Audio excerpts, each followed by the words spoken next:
I was from India. You see, for me, it was all about Cannes and Berlin. Sundance never quite hit me that big. But as soon as 2 months went past and I was still finishing my program, I was teaching actually screenwriting at the time. And I got the call from Sundance and they said they loved it. And I still thought it was okay, it was great. But the reaction that the film school had was just in 14 years, no film had gotten to Sundance. And the reaction was just like crazy. I knew it was like something big, and then the reaction at Sundance was fantastic. The only other film to have gone is in the short film category, which is, I think, The Terrace. But that's short film category. The student category, one can argue is a little more competitive, only because, America has the highest number of film schools, highest number of film students, and you just don't get an Oscar nomination there.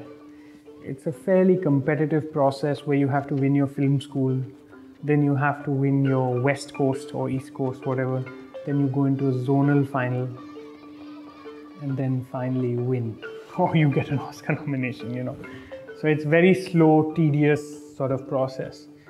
But that said, once you were there, the Academy really treats you like we're the spoiled kids of the Academy of Motion Picture Arts and Sciences.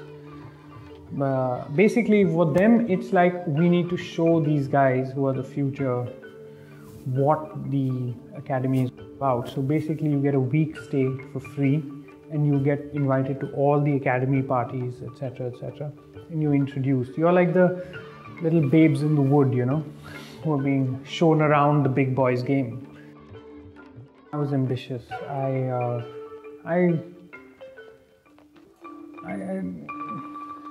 I think not being ambitious and being safe is the most unsafe option that anyone can take in terms of filmmaking.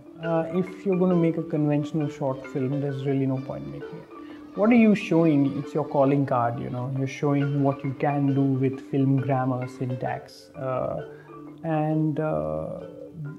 If they're not going to be brave now, what are they going to be brave when there's $50 million running on that picture? Yeah, I would say just go for the kill and do stuff that is not seen before, and that's what people are going to go for.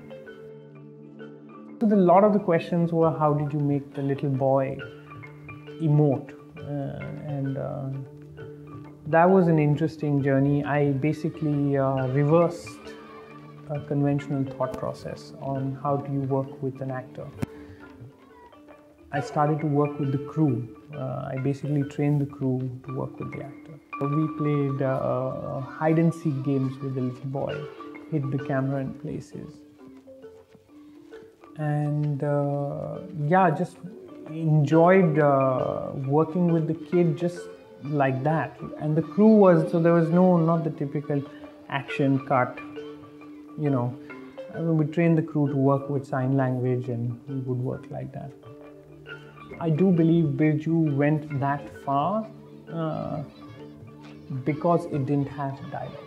It spoke a universal language, and really there were very few who didn't kind of get it. Everybody got it completely. What's that guy, Roger Ebert?